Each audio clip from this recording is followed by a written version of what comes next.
In a remote NATO base in Eastern Europe, a grounded pilot was about to make a decision that would defy every military regulation.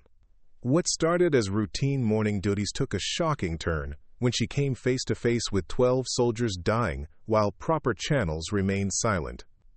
Lieutenant Ava Reynolds wasn't your typical desk-bound officer.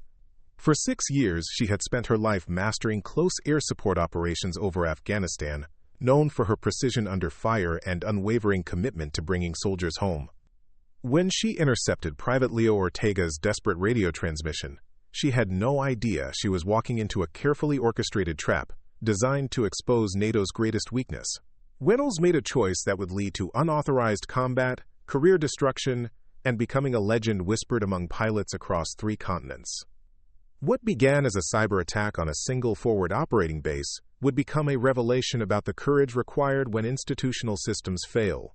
The Eastern European theater would never be the same after a grounded pilot proved that some heroes don't need permission to save lives. They just need the sound of American soldiers calling for help. Before we jump back in, tell us where you're tuning in from, and if this story touches you, make sure you're subscribed, because tomorrow I've saved something extra special for you. The spring morning at Forward Operating Base Kestrel arrived with the kind of deceptive calm that Eastern Europe specialized in delivering just before everything went to hell. Lieutenant Colonel Eric Tanaka stood in the primary command center, watching his staff run through their morning briefings, with the practiced efficiency of a unit that had seen enough real conflict to take their peacekeeping rotations seriously. The base hummed with activity, satellite uplinks streaming intelligence data, radio chatter coordinating patrol routes, and the distant rumble of vehicles conducting maintenance checks in the motor pool. Dr. Amelia Bake sat hunched over her cybersecurity workstation in the corner, her fingers dancing across 3 keyboards simultaneously as she monitored the base's digital perimeter. As a civilian contractor embedded with the NATO force, she occupied an odd position, essential but outsider, trusted with classified access but never quite part of the military family. Her screens displayed a cascading waterfall of network traffic, firewall logs, and intrusion detection alerts that painted a real-time picture of the base's electronic nervous system. "Colonel, we've got Bravo 6 checking in from Sector 7, Sergeant Martinez called from the communications desk, his voice carrying the routine professionalism of another standard patrol report. No movement detected, all quiet on the eastern approach. Tanaka nodded, sipping his coffee while reviewing the overnight intelligence summaries. 3 months into their rotation, his people had settled into the rhythm of monitoring a border that seemed more theoretical than tactical. The paramilitary tensions that had brought NATO forces to this remote corner of the continent felt manageable, controllable through proper procedure and overwhelming technological advantage. That confidence shattered at exactly 8:47 local time. Every screen in the command center went black simultaneously, not gradually, not with warning messages or system errors, but instantly, as if someone had thrown a master switch that controlled every electronic device on the base.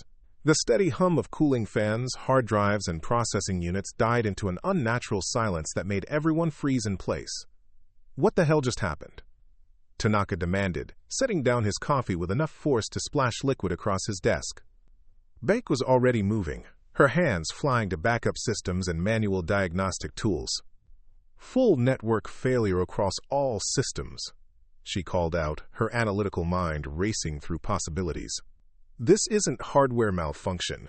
Every system failed at the same moment. Coordinated attack."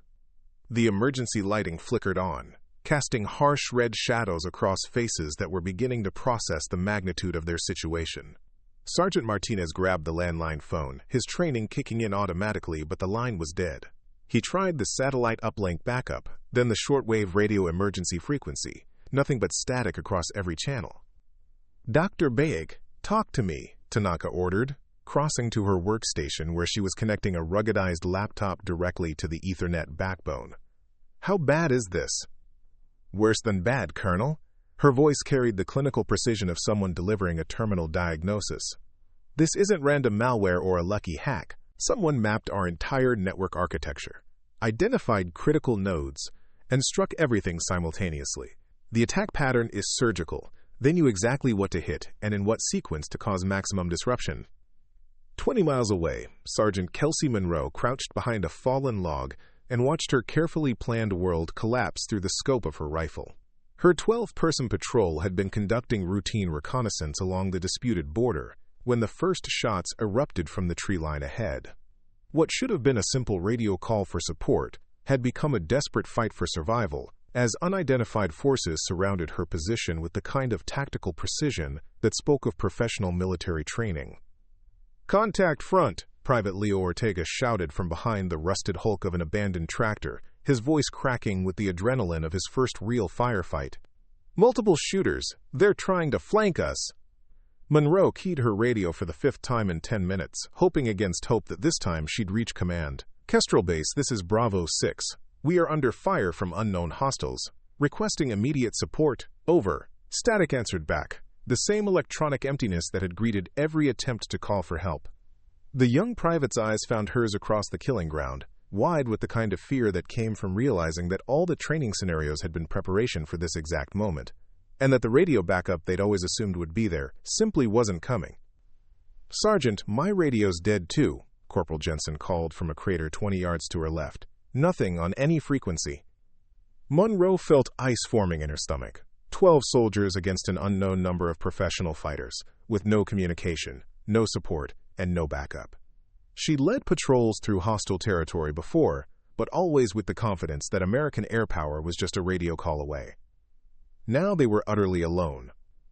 Back at FOB Kestrel, Bake's laptop finally connected to the network core, displaying a diagnostic screen that made her blood run cold. "Colonel, this is an inside job," she announced, her voice cutting through the confused chatter filling the command center. "The attack vectors are coming from within our own network.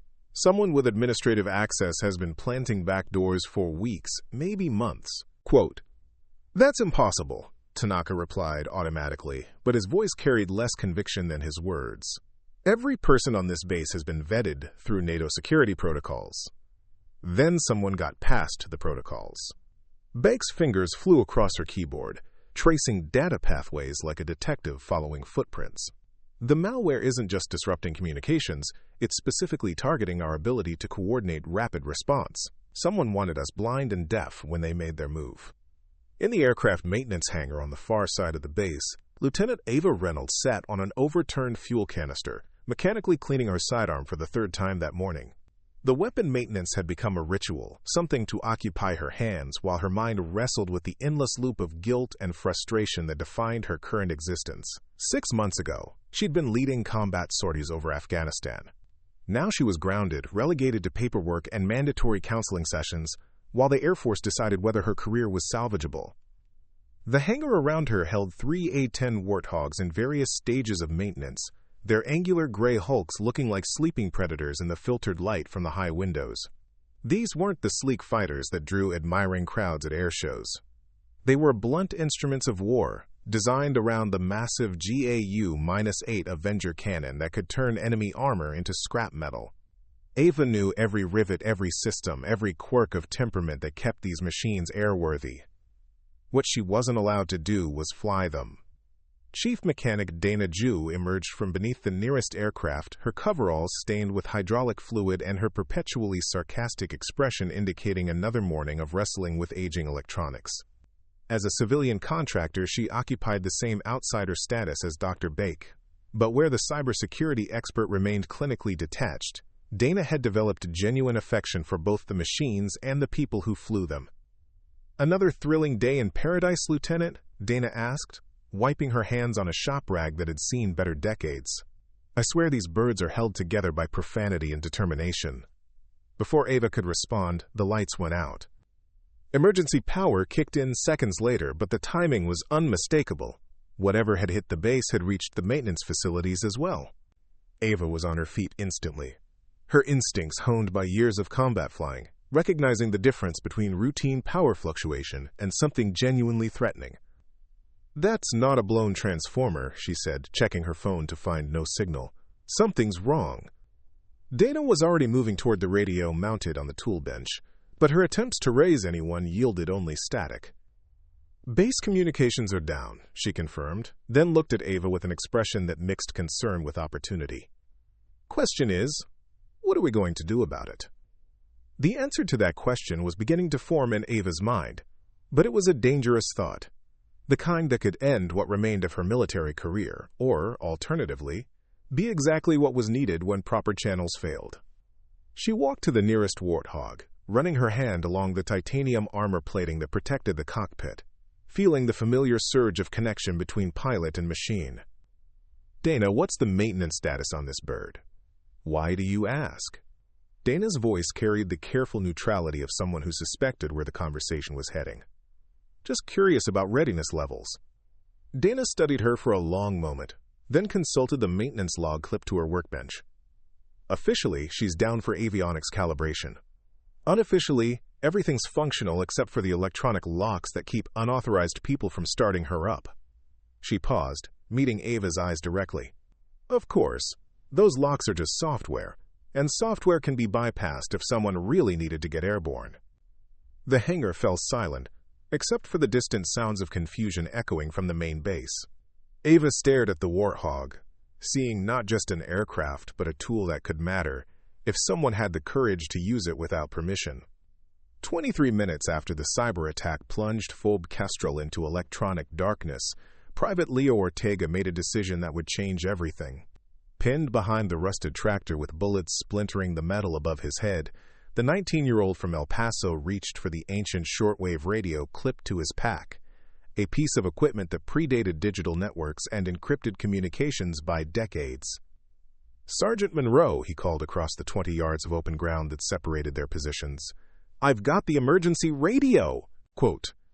Monroe's response came between bursts of automatic weapons fire from the tree line. "Negative, Ortega! Radio silence protocols are still in effect." But Leo had watched 3 of his fellow soldiers take hits in the last 10 minutes, including Corporal Jensen, who lay motionless in the crater where he'd been calling for support. The textbook said to maintain communication discipline, but the textbook hadn't anticipated being abandoned without backup, while an unknown enemy systematically destroyed his unit. His hands shaking with a combination of adrenaline and terror, Leo extended the radio's antenna and began scanning frequencies, hoping to find anyone at all, who might be listening. In the maintenance hangar, Ava had taken to pacing between the aircraft like a caged animal, her pilot's instincts screaming that something significant was happening beyond the walls of their isolated facility. Dana continued her work on the Warthog's avionics bay, but her movements had taken on the focused intensity of someone preparing for action rather than routine maintenance. The first transmission came through as a burst of static and broken words.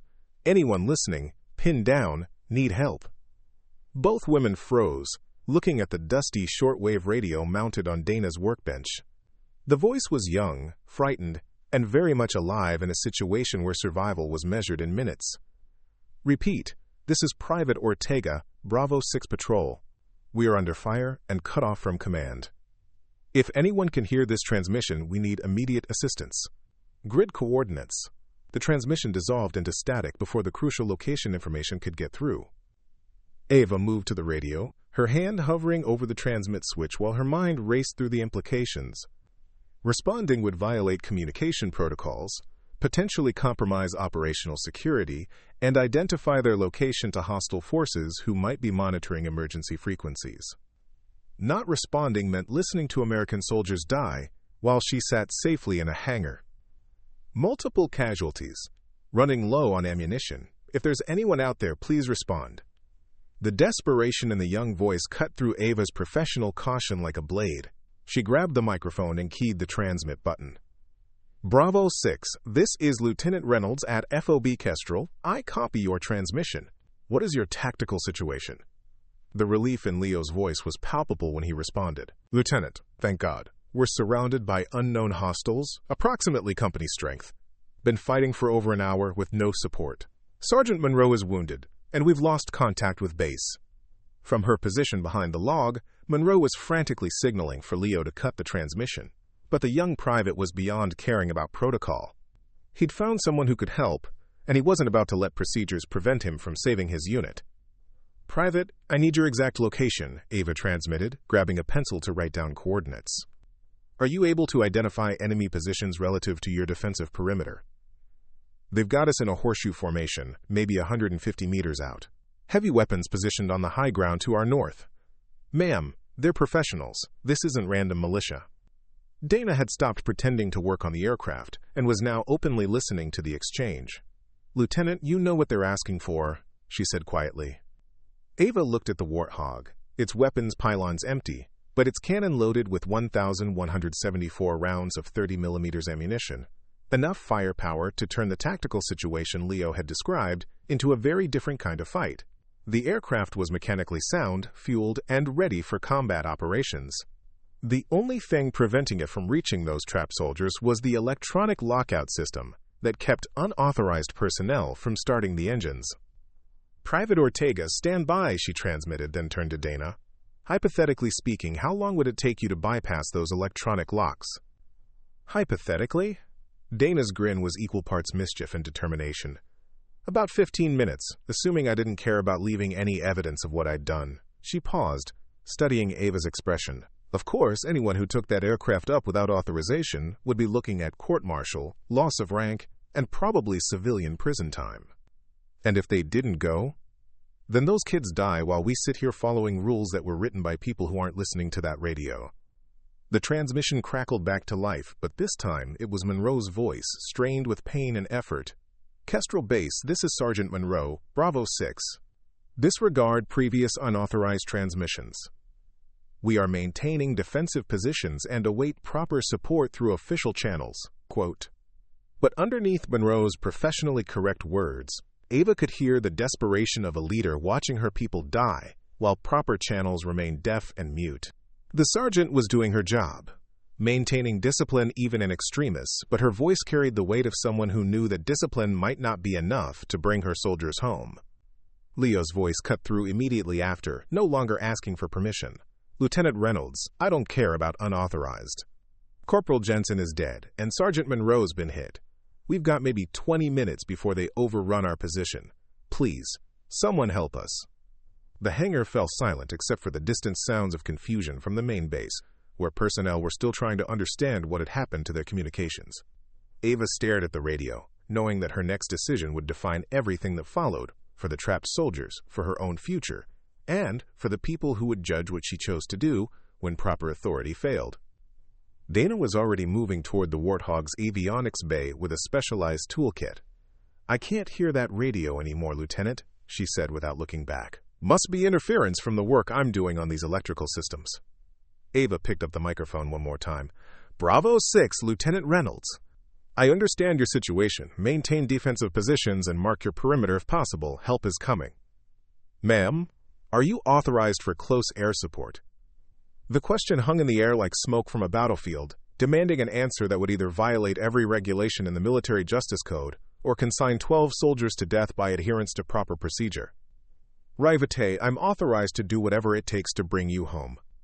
The Fairchild Republic A-10 Thunderbolt II had been designed in the 1970s with a simple philosophy: build the most effective tank-killing machine possible, then add wings and engines.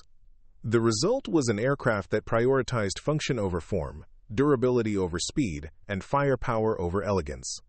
As Ava ran her hands over the titanium armor surrounding the cockpit, she felt the familiar surge of connection between pilot and machine, a relationship that transcended regulation and reached into something more fundamental about courage under fire.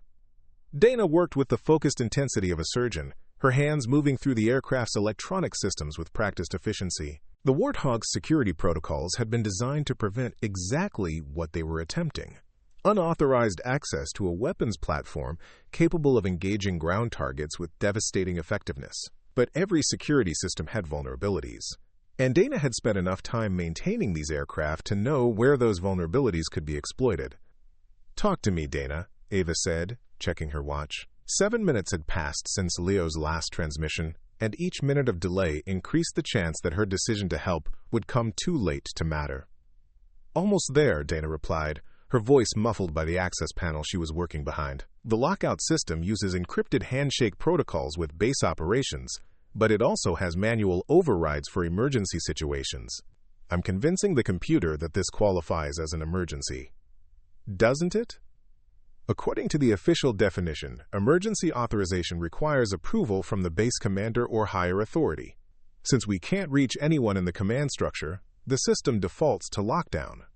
Dana's tone carried the frustration of someone who understood that technology could be both salvation and obstacle. "But I'm making some creative adjustments to the definition of authorization," While Dana worked, Ava went through her pre-flight routine, checking systems and controls with the muscle memory of someone who had spent thousands of hours in similar cockpits. The Warthog felt different from the sleeker fighters she'd trained on, heavier and more deliberate in its responses, but she'd grown to appreciate the aircraft's honest brutality. When the A-10 engaged a target, there was no subtlety, only overwhelming firepower delivered with surgical precision. Across the base, Dr. Bake was making discoveries that would have changed everything if anyone had been available to listen. Her forensic analysis of the cyber attack had revealed a trail of digital breadcrumbs leading to conclusions that challenged every assumption about the nature of the threat they faced. "This isn't foreign interference," she announced to the empty command center, her voice echoing off walls lined with blank screens. The few personnel who remained were either trying to restore basic communications or had been dispatched to establish physical contact with outlying positions. The attack vector traces back to a private contractor with access to NATO network architectures. Quote, she pulled up archived files on her laptop, cross-referencing the malware signature against known threat actors. What she found made her stomach turn. The cyber attack bore the hallmarks of Colonel Anton Vukovich, a former Special Forces operative who had gone rogue 3 years earlier. Intelligence reports indicated he'd been building a network of mercenaries and disaffected military personnel, but this was the first time he'd struck directly against NATO forces. "He's not trying to start a war," Bake muttered, pieces of the puzzle clicking into place.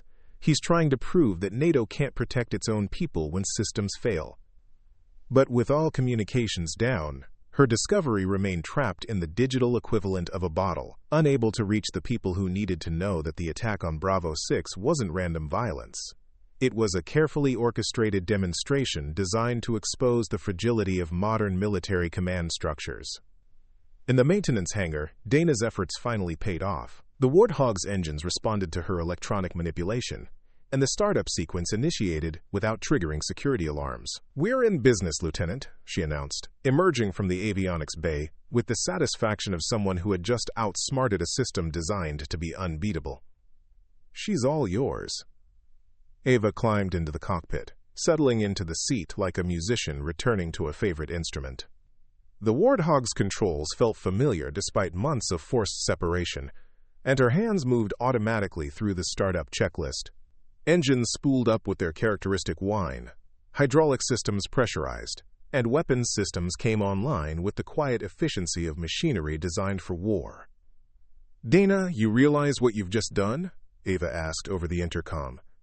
"I've given you the tools to save those soldiers," Dana replied without hesitation.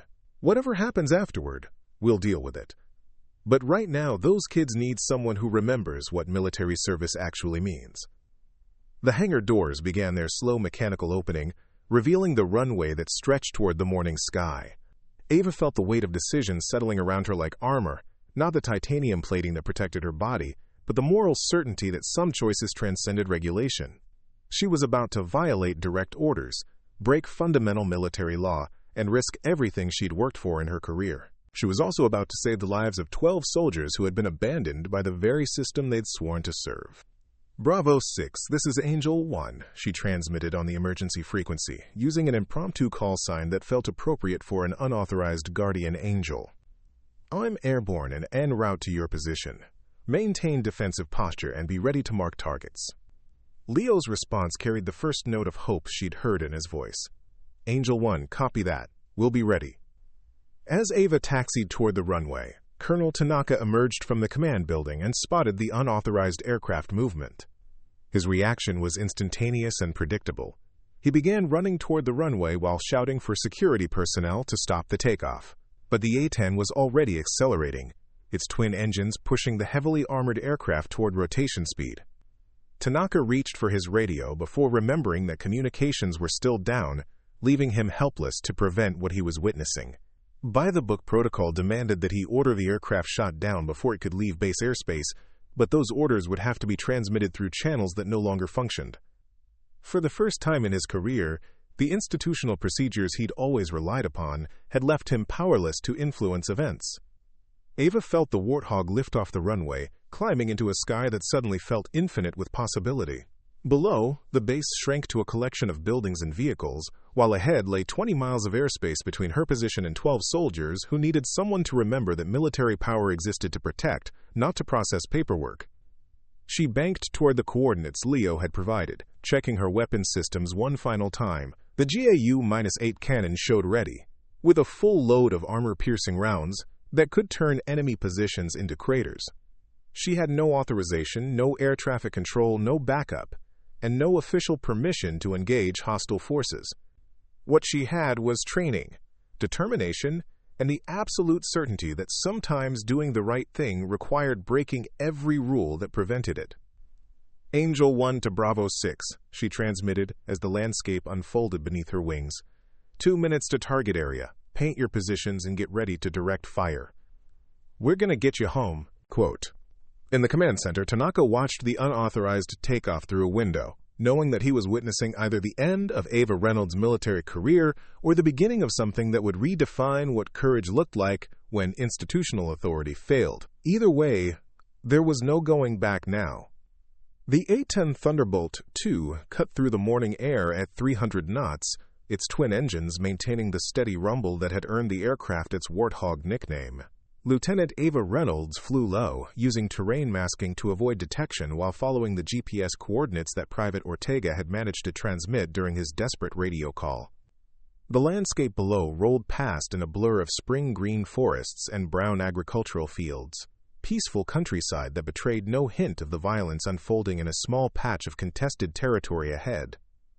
Angel 1 to Bravo 6, Ava transmitted as she approached the target area. I'm 2 minutes out from your position. I need you to mark your defensive perimeter so I can identify hostile positions. Leo's voice crackled back through the static, tight with stress but more controlled than his earlier transmissions. Copy, Angel 1. We're using signal mirrors to mark our corners. Hostile positions are concentrated in the tree line to our north and east. They've got heavy weapons on the ridge overlooking our position. Through her cockpit canopy, Ava could see the tactical situation developing like a textbook example of a classic ambush. The trapped patrol had taken defensive positions in a natural depression surrounded by higher ground, giving their attackers excellent fields of fire while limiting escape routes. Smoke drifted up from several points within the defensive perimeter, indicating either equipment fires or casualties that couldn't be moved. I have visual on your position, she radioed back, banking the Warthog into a wide circle that would let her study the battlefield from multiple angles. I count approximately 40 hostiles in reinforced positions. They're well-disciplined and equipped with military-grade weapons. What she didn't say over the radio was that the enemy force showed signs of professional training that went far beyond militia or irregular fighters. Their positions were mutually supporting, with overlapping fields of fire and prepared fallback routes. Someone with serious military experience had planned this ambush, and that someone had expected exactly this kind of situation. Isolated NATO forces cut off from support and vulnerable to sustained attack. Telling and preparing this story took us a lot of time, so if you are enjoying it, subscribe to our channel. It means a lot to us. Now back to the story. 20 miles away, Colonel Anton Vukovic stood in the command vehicle that served as his mobile headquarters, watching drone footage of the battlefield on multiple screens. The former Yugoslav Special Forces officer had spent 3 years building a network of mercenaries and disaffected military personnel, but this operation represented his most ambitious strike against NATO forces. The cyber attack had been precisely calibrated to create the conditions he needed, isolated units fighting without support, demonstrating the fragility of Western military superiority when technology failed. Sir, we have an aircraft approaching the engagement area, his communications specialist reported, monitoring radio transmissions from the trapped patrol. Appears to be unauthorized. No official clearance through NATO air traffic control. Vukovic studied the drone feed, watching the distinctive silhouette of an A-10 Warthog circling the battlefield. This was unexpected but not necessarily problematic. A single close air support aircraft without proper coordination could be dealt with, especially if that aircraft was operating outside official channels and therefore without backup. Deploy the surface-to-air assets, he ordered calmly. Let's see how committed this pilot really is. Back over the battlefield, Ava completed her reconnaissance and began her attack run. The GAU-8 Avenger cannon, mounted in the Warthog's nose, represented 7 barrels of 30mm destruction capable of firing 3,900 rounds per minute. When that weapon engaged ground targets, the sound was unmistakable, a distinctive BRRRRRT that had become synonymous with American close air support operations around the world. Bravo 6, this is Angel 1 beginning my attack run. Keep your heads down and be ready to move when I've cleared your flanks. She rolled into a shallow dive, lining up the aircraft's gun sight on a cluster of enemy positions that had been directing the most effective fire against the trapped patrol. The Warthog's targeting systems, while less sophisticated than those found on newer fighters, were optimized for exactly this kind of engagement: close support against ground targets where precision mattered more than technology. The cannon fired in 2-second bursts, each burst sending approximately 130 rounds of depleted uranium ammunition downrange at velocities that could penetrate tank armor. The effect on enemy personnel and equipment was devastating. Prepared positions simply ceased to exist, replaced by craters and debris that left survivors stunned and disoriented. "Direct hit," Leo's voice carried excitement and relief in equal measure. "You got the heavy weapons position. They're falling back from the ridge." But Vukovic's forces had been prepared for air attack. As Ava pulled up from her first pass, surface-to-air missiles launched from concealed positions in the tree line, their heat-seeking warheads locking onto the Warthog's engine signatures. The A-10 had been designed to survive exactly this kind of threat. Its engines were mounted high and separated to reduce vulnerability, while the aircraft's titanium armor could absorb damage that would destroy less robust machines. "Missile launch," Ava called out, throwing the aircraft into evasive maneuvers while deploying countermeasures. Chaff and flare dispensers fired automatically, creating false targets to confuse incoming weapons. The first missile detonated harmlessly in a cloud of metallic chaff, but the second passed close enough that Ava felt the shockwave rock her aircraft. "Angel 1, are you hit?" Monroe's voice came through the radio, strained but professional despite her own wounds. "Negative, still mission capable," Ava responded, pulling the Warthog around for another attack run. "But they've got SAMs in the area. This is going to get interesting." She lined up on a different set of targets, adjusting her approach angle to minimize exposure to the missile threats. The key to surviving surface-to-air defenses was unpredictability. Never fly the same pattern twice. Never give the enemy time to establish a firing solution. It was a deadly game of three-dimensional chess played at 300 knots with lives hanging in the balance. Her second gun run targeted the enemy command post, identifiable by its cluster of radio antennas and the disciplined movement of personnel around it. The GAU-8 cannon spoke again, its distinctive sound echoing across the battlefield as 30mm rounds tore through vehicles and equipment. A secondary explosion indicated that something volatile had been stored in the command area, ammunition or fuel that added to the destruction. "Outstanding work, Angel 1, Leo transmitted. "Their fire has decreased significantly. We might actually get out of this." But Ava could see that the enemy was adapting to her presence. They were dispersing from their prepared positions, making themselves harder to target while maintaining pressure on the trapped patrol. More concerning, she could see additional vehicles moving toward the battlefield from the north, reinforcements that would overwhelm the patrol even if she managed to suppress the current attackers.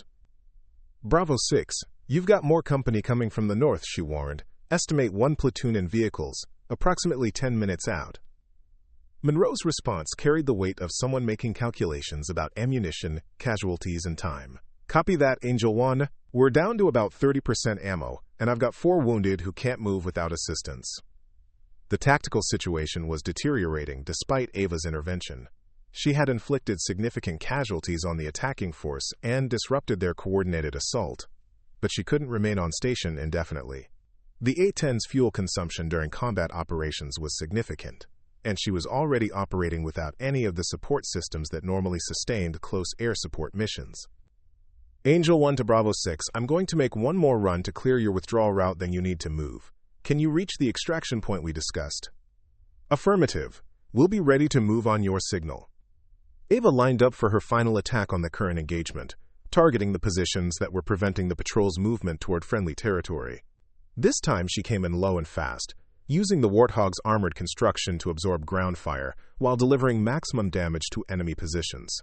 Tracers reached up toward her aircraft like deadly fireworks, and she felt at least 2 impacts against the titanium armor protecting her cockpit. The gun run was devastating. An entire enemy squad simply vanished under the concentrated fire, their positions reduced to smoking craters.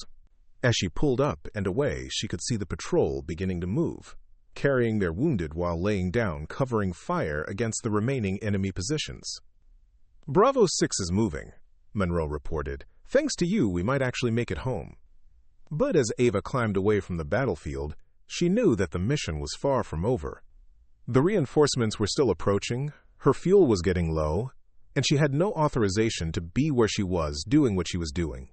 Worse, she could see additional SAM sites being activated throughout the area.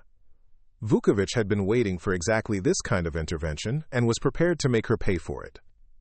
The second surface-to-air missile came without warning, launched from a position that hadn't been active during Ava's previous passes. The weapon's proximity fuse detonated 20 feet from the Warthog's left engine, sending shrapnel through the aircraft's tail section and triggering warning lights across her instrument panel. The A-10 shuddered but continued flying, a testament to the redundancy and armor that had been built into every system. "Damn," Ava muttered, scanning her displays to assess the damage. Hydraulic pressure was down on the primary system, but backups were holding. The left engine showed slight temperature elevation but remained within operational parameters. Most importantly, her weapons systems were still functional, though her fuel situation was becoming critical. "Angel 1, your aircraft is smoking," Leo reported from the ground, concern evident in his voice. "Are you still mission capable?" "I'm still here, Bravo 6, Ava replied, adjusting her flight path to avoid additional SAM sites that were lighting up across her threat display. "Continue your movement toward the extraction point. I'll provide cover as long as possible." What she didn't mention was that "as long as possible" was becoming a very finite calculation. Between combat maneuvering and the damage to her aircraft systems, fuel consumption had accelerated beyond normal parameters. She had perhaps 15 minutes of flight time remaining before she'd be forced to return to base, assuming she could make it that far with the damaged aircraft and hostile forces tracking her movements. Back at FOB Kestrel, Colonel Tanaka stood in his darkened command center, staring at communication equipment that remained stubbornly silent despite the best efforts of his technical staff. Dr. Bake had managed to restore limited internal communications, but their connection to higher headquarters remained severed by the sophisticated cyber attack that had crippled their operations. "Colonel, we're receiving multiple reports of aircraft activity in Sector 7, Sergeant Martinez announced from his emergency communication post. Residents in the area are reporting sounds of combat and what appears to be close air support operations." Tanaka closed his eyes, knowing exactly what those reports meant. Lieutenant Reynolds had not only taken the unauthorized aircraft, she had engaged in active combat operations without clearance, command authority, or backup. By any measure of military justice, her actions constituted multiple violations of the Uniform Code of Military Justice, serious enough to result in decades of imprisonment. "Sir, what are your orders regarding the unauthorized flight?" Martinez asked, his voice carefully neutral. The question hung in the air like smoke from a battlefield.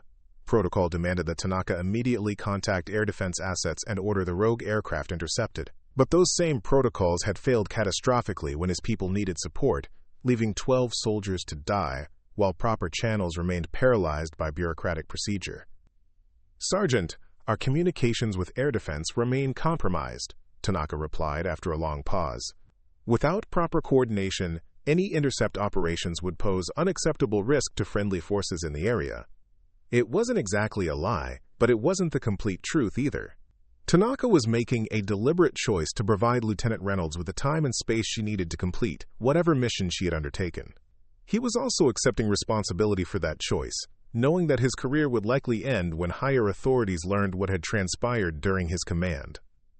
Dr. Bake looked up from her workstation, where she had been analyzing the patterns of the cyber attack with growing alarm. "Colonel, I've identified the source of our communication failure," she announced. "This wasn't random foreign interference. It's Colonel Anton Vukovic." The name hit Tanaka like a physical blow. Vukovic was legendary in special operations circles, a brilliant tactician who had turned rogue after the Yugoslav conflicts and built a network of mercenaries that operated across Eastern Europe. Intelligence reports suggested he specialized in asymmetric warfare designed to expose NATO weaknesses and undermine alliance confidence. "Are you certain?" Tanaka demanded. "The attack signature matches his previous operations, and I've traced funding sources back to shell companies he's used before. Bake's voice carried the certainty of someone who had followed digital evidence to its inevitable conclusion.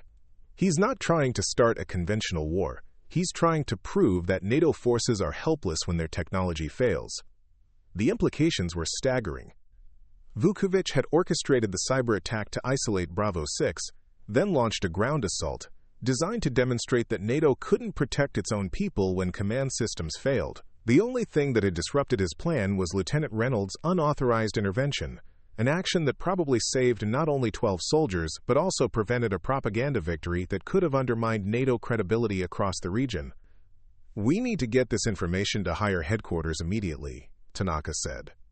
"Sir, our communications are still down," Martinez replied.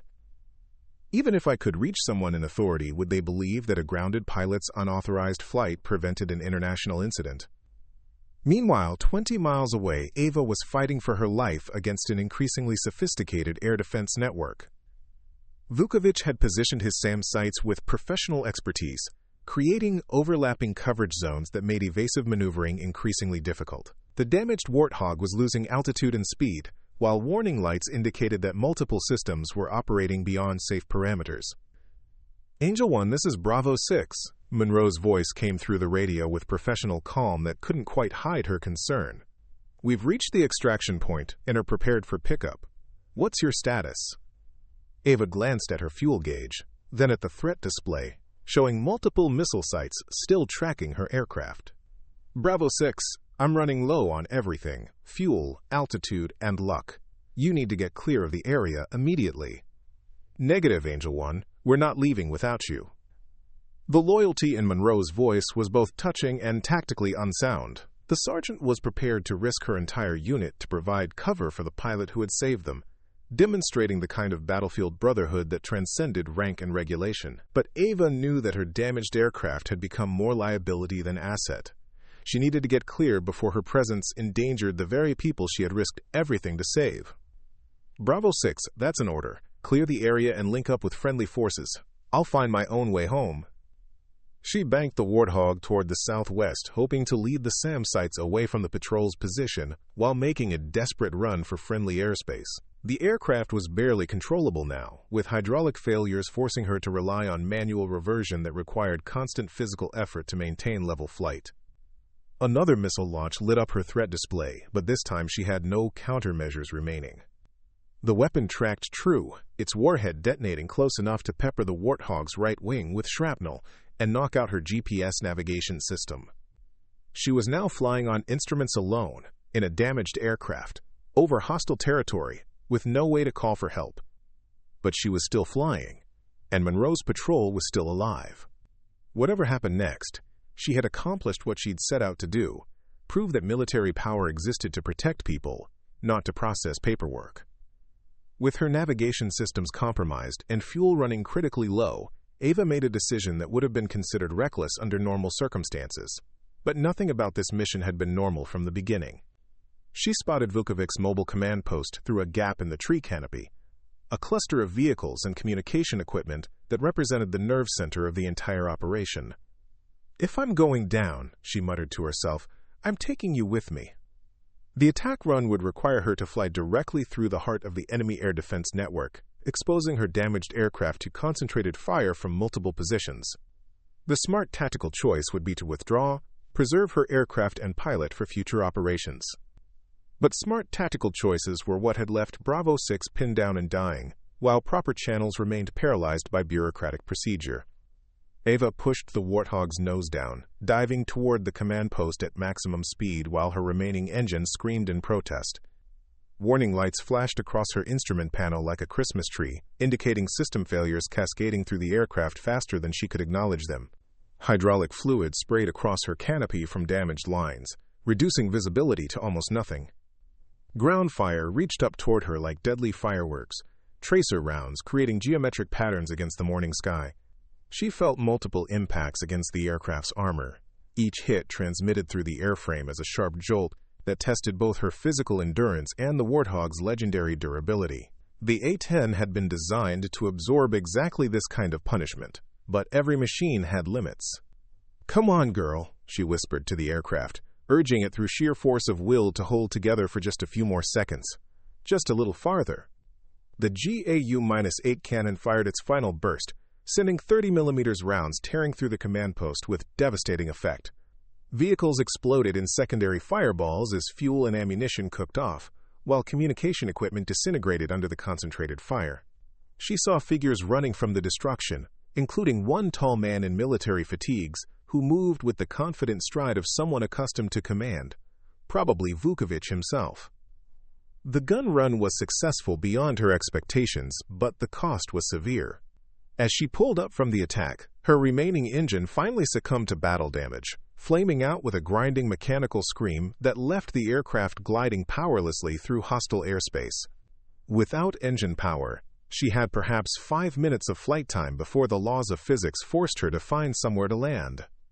"Mayday, Mayday," she transmitted on the emergency frequency, hoping anyone might be monitoring.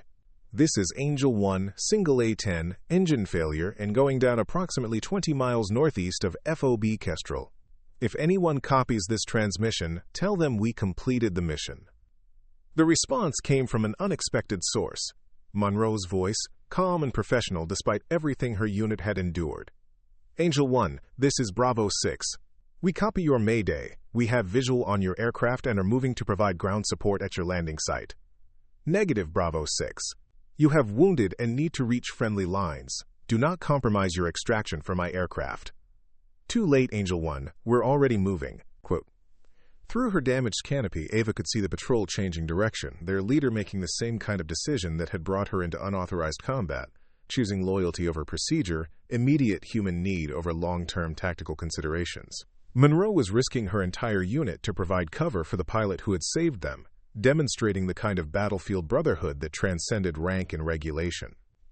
The Warthog's glide characteristics were surprisingly good for such a heavy aircraft, but without power she had limited options for landing sites. The terrain below was a mixture of forests and agricultural fields, none of which offered ideal conditions for emergency landing. She selected the longest field she could find, hoping the soft spring soil would absorb some of the impact energy when the aircraft touched down. "Bravo 6, I'm setting down in the field 2 clicks southwest of your position. If you're determined to provide cover, establish a defensive perimeter but be ready to move if hostiles approach." "Copy that, Angel 1. We'll be there." The landing was controlled but violent. The Warthog touched down at 120 knots and bounced twice before settling into a ground slide that plowed a furrow across the field like some prehistoric predator.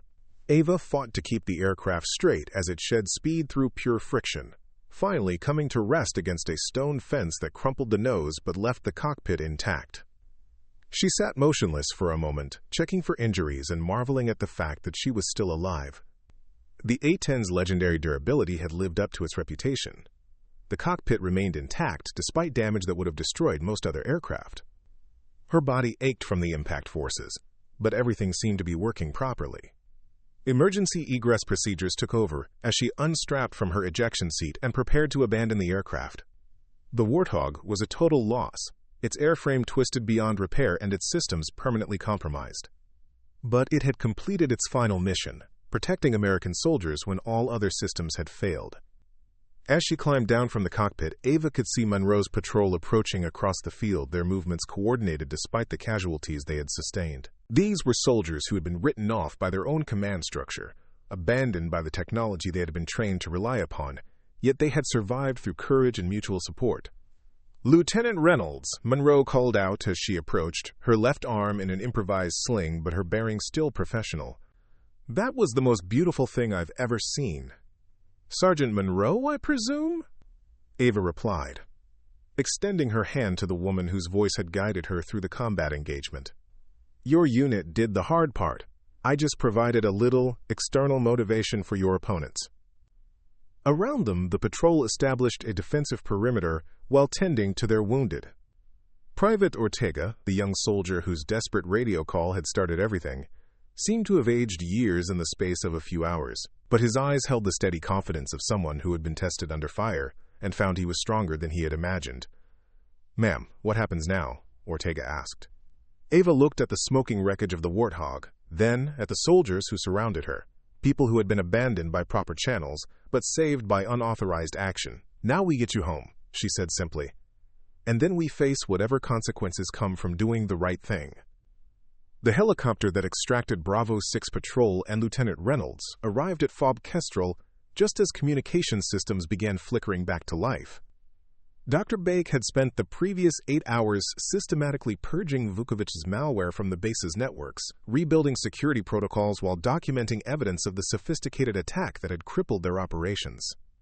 Her work would prove crucial in the investigations that followed, but first, there were more immediate concerns to address. Colonel Tanaka watched the medical team rush Monroe's wounded soldiers toward the base hospital, knowing that every life saved would stand as evidence that unauthorized action had succeeded where proper channels had failed. But he also knew that military justice operated according to different principles than battlefield effectiveness, and that Lieutenant Reynolds' heroic actions would not automatically protect her from serious legal consequences.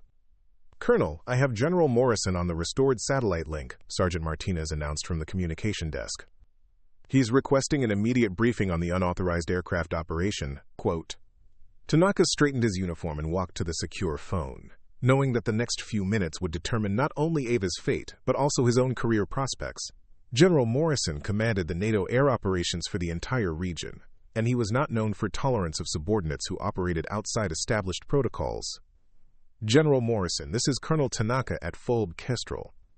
Colonel, I need immediate clarification on reports that one of your aircraft conducted unauthorized combat operations this morning." Morrison's voice carried the cold precision of someone accustomed to demanding answers and receiving them quickly. "My understanding is that Lieutenant Reynolds has been grounded pending disciplinary review." "That's correct, sir. Lieutenant Reynolds was not authorized for combat operations." "Then explain to me how she managed to take off in a fully armed A-10 and engage hostile forces without proper clearance." Tanaka chose his words carefully, knowing that his response would be analyzed by lawyers and investigators for weeks to come. "Sir, our base suffered a sophisticated cyber attack that crippled all communications and command systems. During this period, a NATO patrol came under heavy attack with no way to request support through normal channels. Lieutenant Reynolds took independent action to provide close air support to prevent the loss of 12 American lives." The silence on the other end of the line stretched long enough that Tanaka began to wonder if the connection had been lost. When Morrison finally responded, his voice carried a mixture of frustration and grudging admiration. "Colonel, regardless of the tactical success, Lieutenant Reynolds violated multiple regulations and flew an unauthorized combat mission. I'm ordering her immediate detention pending formal court-martial proceedings." "Yes, sir. However, I should mention that Dr. Bake has uncovered evidence that the cyber attack was conducted by Colonel Vukovic's organization, specifically designed to isolate and destroy the patrol as a demonstration of NATO vulnerability. Lieutenant Reynolds' intervention disrupted what appears to have been a planned propaganda operation." Another long silence, followed by what sounded like papers being shuffled on Morrison's desk. "I'll need a full intelligence briefing within the hour," Morrison said finally. "In the meantime, Lieutenant Reynolds remains under arrest. Her aircraft and actions will be subject to comprehensive investigation." 30 minutes later, Ava sat in the base's legal office, still wearing her flight suit and flight boots, facing Captain Jennifer Walsh from the Judge Advocate General's office. Walsh had arrived on the same helicopter that had restored communication links, suggesting that news of the unauthorized flight had reached high levels of command despite the communication blackout. "Lieutenant Reynolds, I need to advise you that you're facing serious charges under the Uniform Code of Military Justice," Walsh began, consulting a tablet computer that contained the preliminary investigation notes. "Unauthorized use of military aircraft, engaging in combat operations without proper clearance, violating direct orders regarding your flight status, and potentially several other charges depending on the final investigation." "I understand the charges, Captain. Do you wish to make any statement regarding your actions this morning?" Ava considered the question carefully. Anything she said would become part of the official record, potentially used either to prosecute or defend her actions. But she also knew that silence might be interpreted as admission of guilt rather than prudent legal strategy. 12 soldiers were going to die because proper channels had failed, she said finally. I had the training, equipment, and opportunity to prevent that outcome. I chose to save their lives rather than follow regulations that would have resulted in their deaths. Lieutenant, military discipline exists for important reasons. Individual soldiers cannot be permitted to make independent decisions about when to violate orders, regardless of their personal assessment of tactical situations.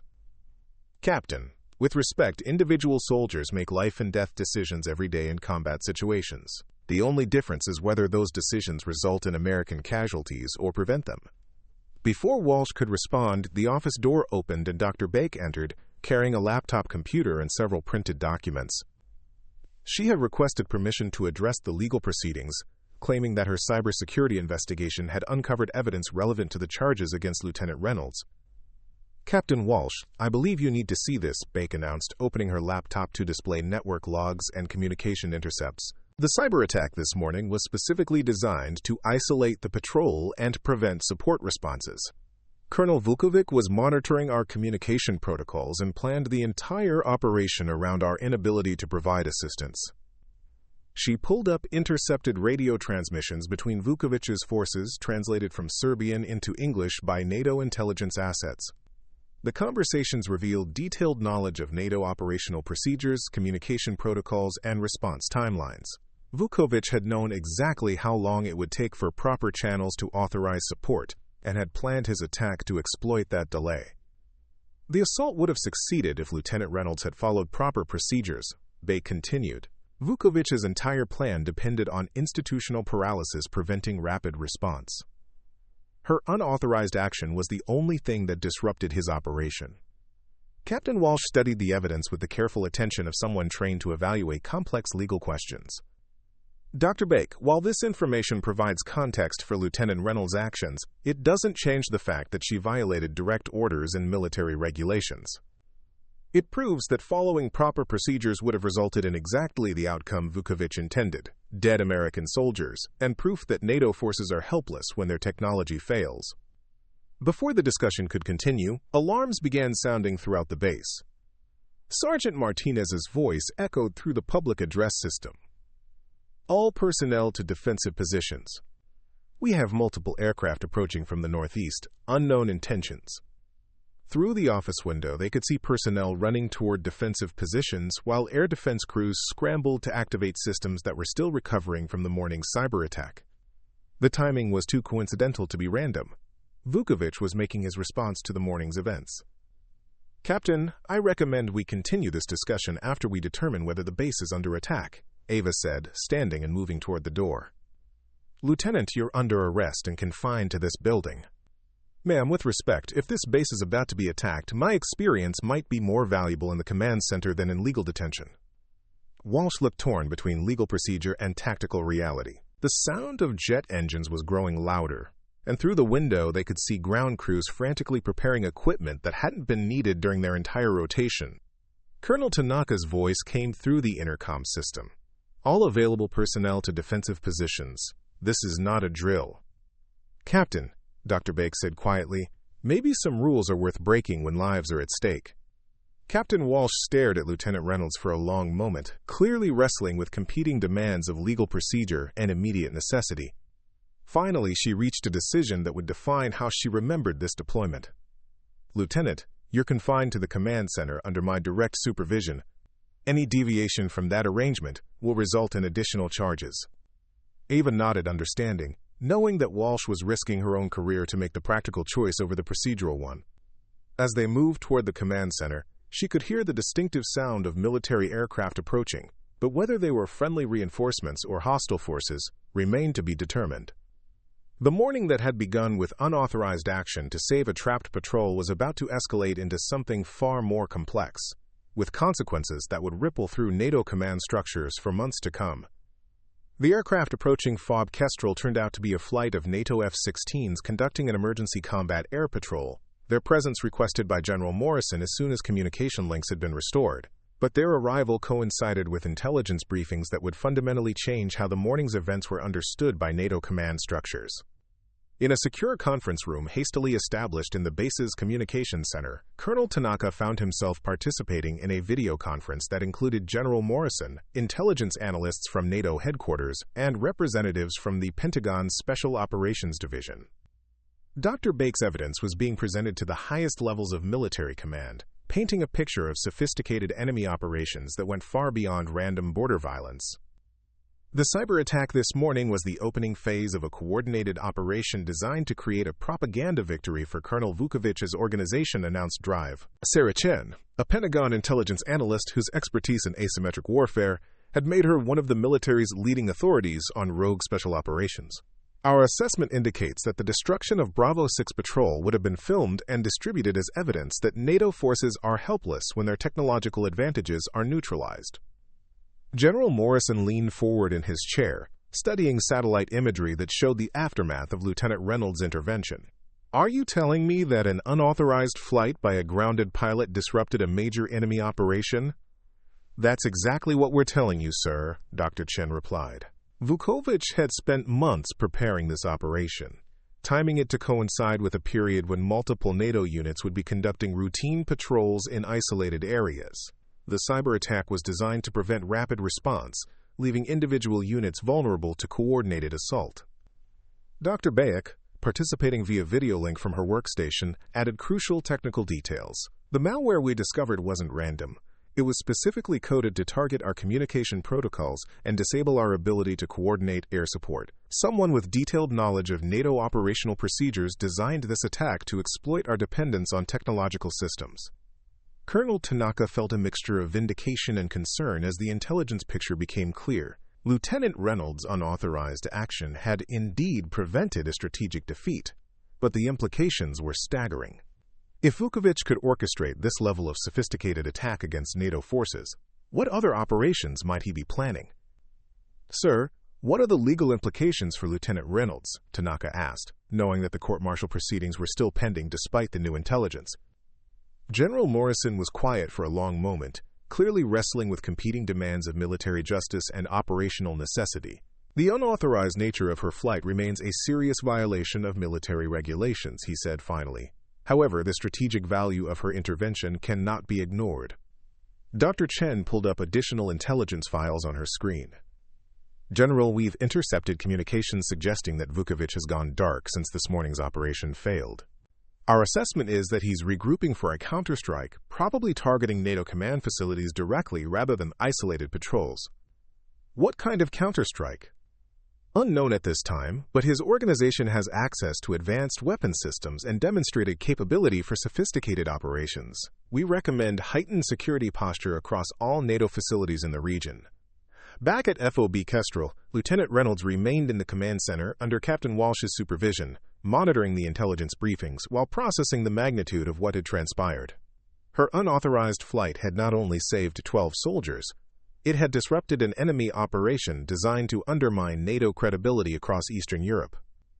Lieutenant, it appears your actions this morning prevented something far more serious than we initially understood, Captain Walsh observed, reviewing the classified intelligence summaries flowing through secure channels.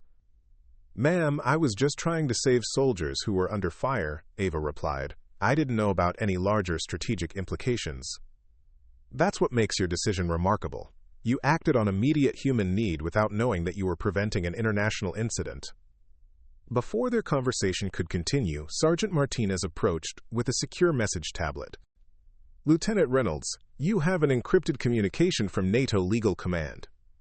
Ava read the message twice, hardly believing what she was seeing. The charges against her were being dropped due to, quote, extraordinary circumstances and strategic value of unauthorized action. However, her flight status remained revoked, and she was being reassigned to administrative duties pending comprehensive review of operational procedures.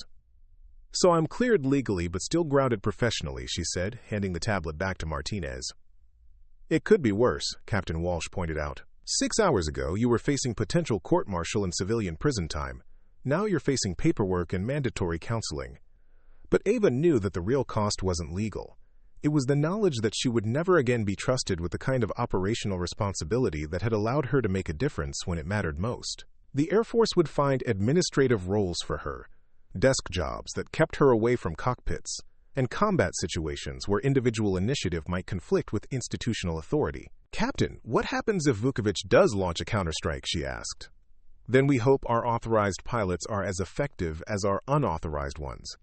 The irony wasn't lost on either of them.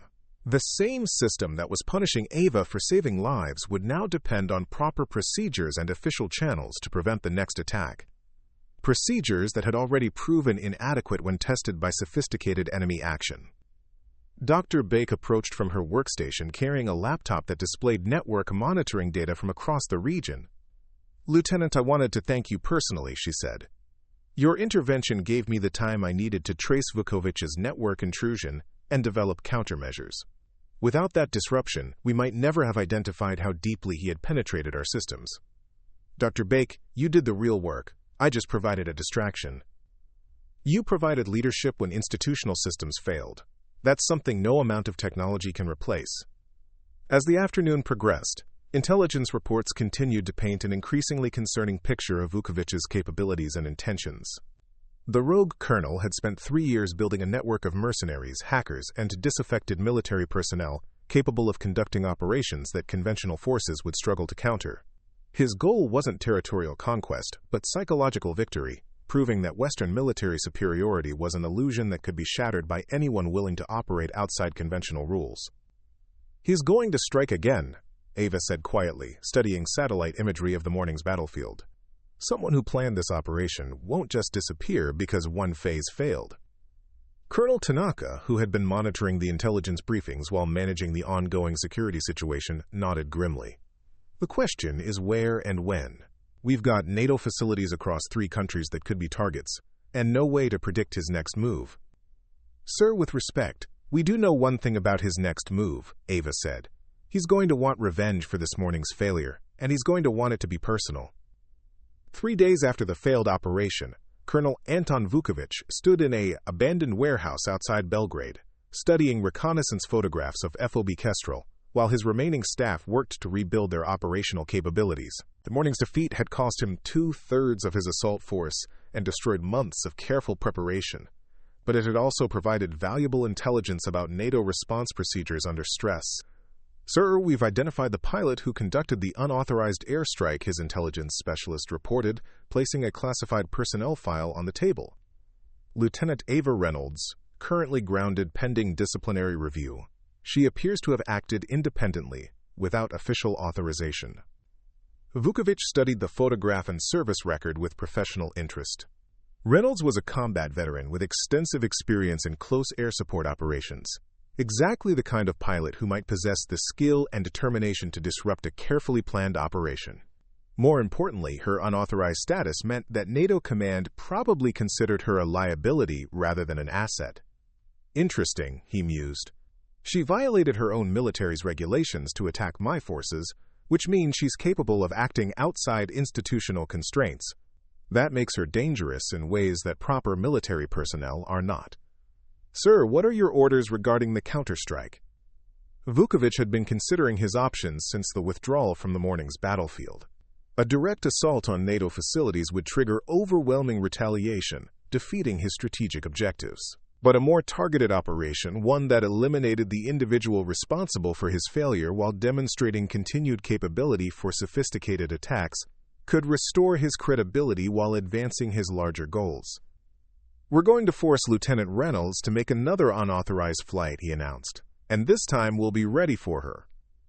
The plan that took shape over the next 48 hours was elegant in its simplicity.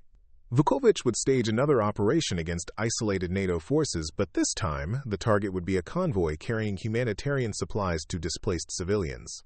The attack would be designed to appear overwhelming, threatening not just military personnel but innocent civilians who depended on NATO protection. When proper channels failed to provide rapid response, and Vukovic would ensure they failed through carefully targeted cyber disruption, Lieutenant Reynolds would face the same choice that had led to her previous unauthorized flight. But this time, he would be prepared with air defense assets specifically positioned to trap and destroy any aircraft that responded to the emergency. Meanwhile, at FOB Kestrel, Ava had spent 3 days processing paperwork and attending meetings that felt like elaborate exercises in missing the point. The Air Force had assigned her to intelligence analysis duties, tasks that kept her busy but had no connection to the operational flying that had defined her military career. She was being administratively sidelined, kept away from situations where her initiative might conflict with institutional authority. "Lieutenant Reynolds, you have a visitor," Sergeant Martinez announced from the administrative office doorway. Ava looked up from the intelligence summaries she'd been reviewing to see Sergeant Monroe approaching, still wearing her left arm in a sling but otherwise recovered from the wounds she'd sustained during the patrol ambush. The infantry sergeant's presence was unexpected. Wounded personnel were usually evacuated to better medical facilities rather than remaining at forward operating bases. "Sergeant Monroe, I didn't expect to see you here," Ava said, standing to greet the woman whose voice had guided her through the combat engagement 3 days earlier. "How are your people?" "All alive, thanks to you," Monroe replied. "Private Ortega wanted me to give you this personally." She handed Ava a handwritten note from the young soldier whose desperate radio call had started everything. The message was simple but heartfelt. "Thank you for remembering that some things are more important than regulations, Leo." "He's been talking about applying for pilot training," Monroe continued. "Says he wants to be the kind of person who shows up when others need help, regardless of what the paperwork says." Ava felt a mixture of pride and concern. "Sergeant, I hope you've explained to him that my actions weren't exactly a model for how military careers are supposed to develop." "Ma'am, I've explained that heroes don't always get the recognition they deserve, but that doesn't make them less heroic." Monroe paused, studying Ava's expression carefully. "Which brings me to why I'm really here." She pulled a folded paper from her pocket, glancing around to ensure their conversation couldn't be overheard. "This came through unofficial channels yesterday. Someone wanted you to see it." Quote. The message was brief and unsigned, printed on plain paper with no official letterhead or identifying marks, but its content made Ava's blood run cold. "Vukovic planning counterstrike against humanitarian convoy. Route 7, tomorrow, 0800. Official response delayed by cyber attack. No authorization coming this time either. A friend." "Sergeant, where did this come from?" "Don't know, ma'am. Someone left it in my quarters with instructions to deliver it personally. But I can tell you that Route 7 is the main supply line for the refugee camps east of here. If someone hits that convoy, we're talking about civilians getting caught in the crossfire." Ava stared at the message, recognizing the same kind of impossible choice that had led to her unauthorized flight 3 days earlier. Vukovic was planning another operation, one that would threaten not just military personnel but innocent civilians who depended on NATO protection. And just like before, official channels would be paralyzed by cyber attack when rapid response was needed most. "Ma'am, there's something else," Monroe said quietly. "I spoke with Chief Mechanic Ju this morning. She mentioned that there's still one Warthog in the maintenance hangar that could be made flight-ready if someone really needed it." "Sergeant, you're suggesting that I violate direct orders, steal military aircraft, and conduct another unauthorized combat mission."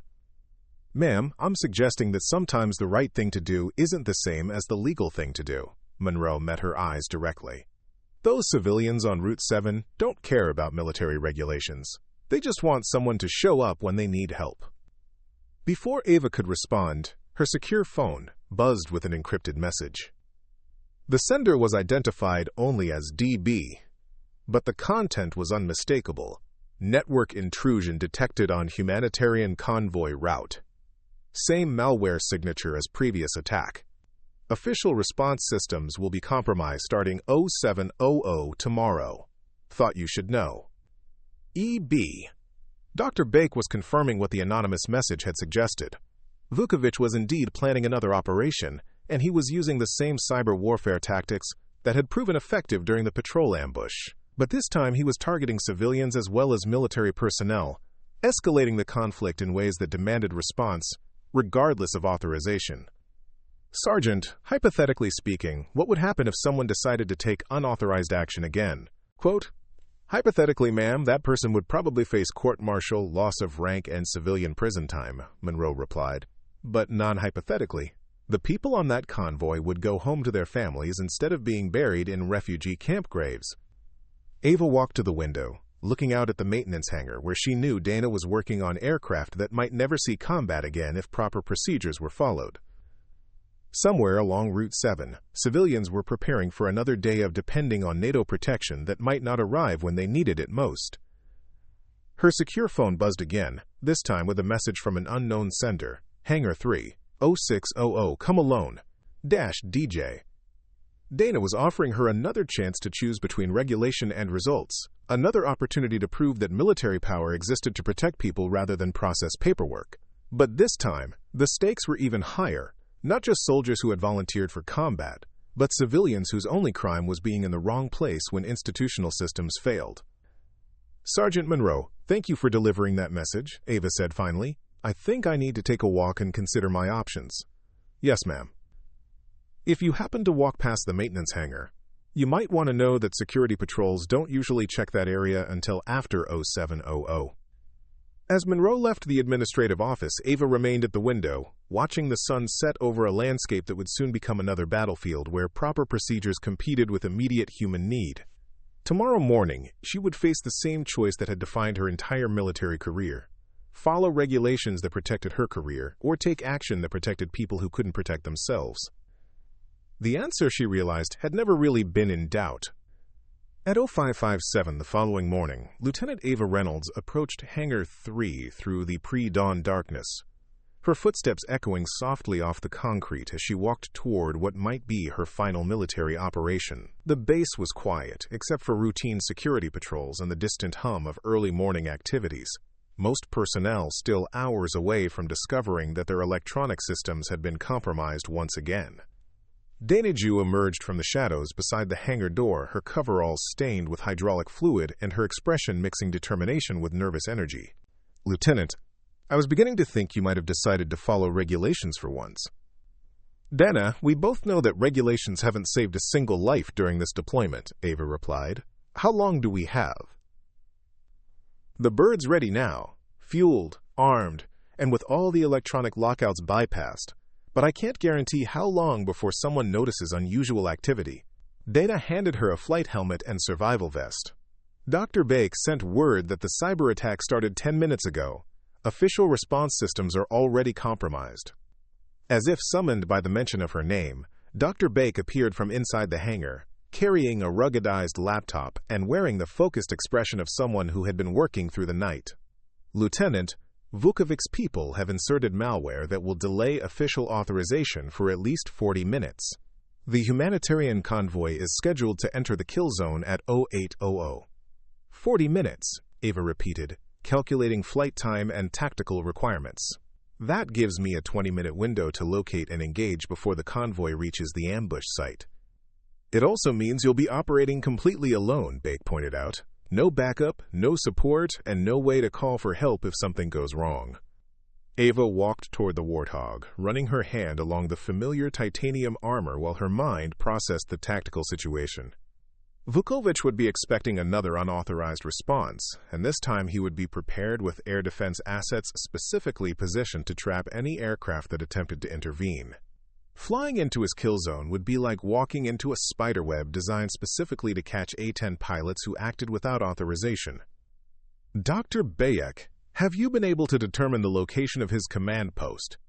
"Negative, but I've analyzed communication intercepts and believe he's operating from a mobile headquarters somewhere within 10 kilometers of the ambush site. If you could locate and destroy his command capability, it might disrupt the entire operation." Chief Mechanic Dana finished her final checks on the aircraft systems, then stepped back to let Ava complete her pre-flight inspection. "Lieutenant, this aircraft has been modified with some unofficial enhancements," she said quietly. "Extra chaff and flare dispensers, upgraded threat warning systems, and a few other improvements that aren't in any technical manual." "Dana, you've been busy." Quote, "I've been preparing for exactly this kind of situation. Someone needs to be ready when proper channels fail." As Ava climbed into the cockpit, she found a handwritten note taped to the instrument panel. "Some heroes don't need permission to do what's right. They just need a reason. The team at Kestrel." The message was unsigned, but she recognized the handwriting as Colonel Tanaka's. Even the base commander, despite his official obligation to prevent unauthorized flights, was quietly supporting her decision to act when institutional systems failed. The realization that she wasn't alone in this fight provided a surge of confidence that no amount of training could duplicate. The Warthog's engines spooled up with their characteristic whine, and Ava felt the familiar surge of connection between pilot and machine. This aircraft had been built for exactly this kind of mission: close air support in hostile environments where precision mattered more than technology. As she taxied toward the runway, she could see personnel watching from various buildings around the base, none of them moving to prevent her takeoff. Angel 2 to any station, she transmitted on the emergency frequency as she lifted off into the dawn sky. I'm airborne and en route to provide support for the humanitarian convoy. If anyone's monitoring, wish me luck.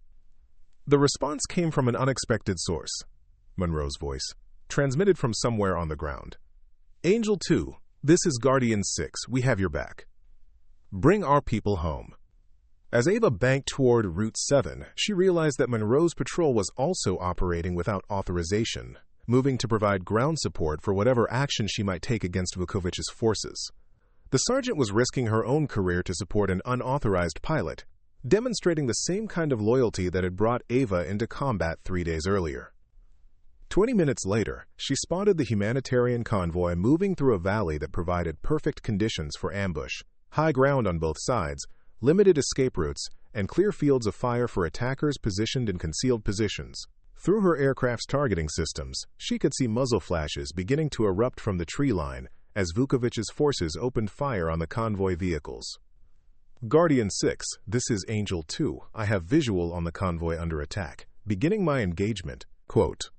But as she rolled into her first attack runs, surface-to-air missiles launched from multiple positions, their heat-seeking warheads tracking her aircraft with deadly precision. Vukovic had indeed prepared for her arrival, positioning air defense assets specifically designed to trap and destroy any aircraft that responded to the emergency. The first missile detonated close enough to pepper her aircraft with shrapnel, but the Warthog's armor absorbed the damage without compromising flight systems. The second missile passed within feet of her cockpit, close enough that she could see the weapon's guidance fins through her canopy. Only her aircraft's enhanced countermeasures, Dana's unauthorized modifications, prevented a direct hit that would have ended the mission before it began. Angel 2 taking heavy SAM fire, she transmitted, continuing the attack. Her cannon fire raked the ambush positions, disrupting the assault on the convoy while forcing enemy personnel to seek cover rather than maintaining coordinated fire. But she could see additional missile sites activating throughout the area, creating overlapping coverage zones that would make continued air support increasingly dangerous. That's when she spotted Vukovic's command post, a cluster of vehicles and communication equipment positioned on a ridge overlooking the entire battle area. The mobile headquarters was heavily defended, surrounded by air defense assets, and protected by natural terrain features. But it was also the nerve center of the entire operation, and its destruction would paralyze enemy forces across the region. Guardian 6, I'm going after their command post, she transmitted. If this works, it should end their capability for future operations. Copy that, Angel 2. We'll keep them busy down here. The attack run required her to fly directly through the heart of Vukovic's air defense network, exposing her aircraft to concentrated fire from multiple positions. Warning lights flashed across her instrument panel as missile lock-on alerts screamed through her headset, but she maintained course toward the target that would end the threat permanently.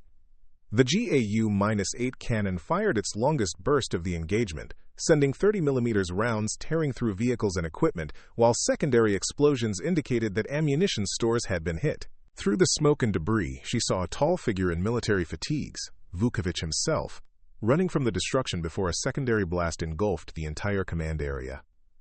Direct hit on enemy command post, she reported. Target destroyed. But the cost was severe. Her aircraft had taken multiple hits during the gun run, and warning lights indicated that critical systems were failing throughout the Warthog. She had perhaps 5 minutes of flight time remaining before mechanical failure forced her to find somewhere to land. Angel 2, this is Guardian 6. The convoy is clear and moving to safety. You did it. As Ava turned the damaged aircraft toward home, she realized that this was probably her final flight as a military pilot. The Air Force would never again trust her with operational responsibility, and her actions this morning would likely result in permanent grounding regardless of their tactical success. But looking down at the convoy vehicles carrying civilians to safety, she knew that some victories were worth more than career advancement. Guardian 6, tell the convoy they're clear to proceed, and tell them that someone was watching out for them today. 3 hours later, as rescue helicopters searched for the crashed A-10 and its pilot, Dr. Bake was busy modifying computer records throughout the NATO database. Lieutenant Ava Reynolds' personnel file was being quietly altered, her service history adjusted to remove any reference to unauthorized flights or court-martial proceedings. By the time investigators arrived to review the morning's events, they would find no record that she had ever existed. "Some heroes don't need recognition," Bake muttered as she completed the digital erasure. "They just need to know they made a difference." Colonel Tanaka, when questioned about the unauthorized aircraft operation, claimed no knowledge of how the A-10 had been taken or who might have flown it. His personnel records showed no indication that Lieutenant Reynolds had ever been assigned to his command, and security footage from the hangar had mysteriously developed technical problems that rendered it unusable as evidence. Chief Mechanic Dana submitted maintenance logs indicating that the destroyed aircraft had been stolen during the cyber attack, with all security systems compromised by enemy action. Her official statement mentioned no knowledge of how the electronic lockouts had been bypassed, or who might have possessed the technical expertise to make the aircraft operational. Sergeant Monroe's patrol reported encountering an unidentified friendly aircraft during their own unauthorized movement to support the humanitarian convoy, but claimed no direct communication with the pilot or knowledge of their identity. Private Ortega, when interviewed about the rescue operation 3 days earlier, mentioned hearing a voice on the emergency frequency but could provide no details about the aircraft or pilot involved. 6 months later, rumors began circulating among NATO pilots about a ghost aircraft that appeared when authorized support was unavailable, an A-10 flown by someone who answered emergency calls regardless of official permission. The stories were never confirmed, never documented, and never officially acknowledged by any command authority. But sometimes, when isolated forces came under attack and proper channels failed to provide support, they would hear a familiar voice on the emergency frequency. "This is Angel. I'm inbound to your position. Mark your targets and keep your heads down." And in the skies above Eastern Europe, the distinctive sound of a GAU-8 cannon would remind everyone that some heroes don't need permission to do what's right. They just need a reason. Up next, we have 2 more incredible stories that are waiting for you. Just click the image you want to watch, and it will take you there. If you enjoyed this video, make sure to subscribe. It would mean a lot.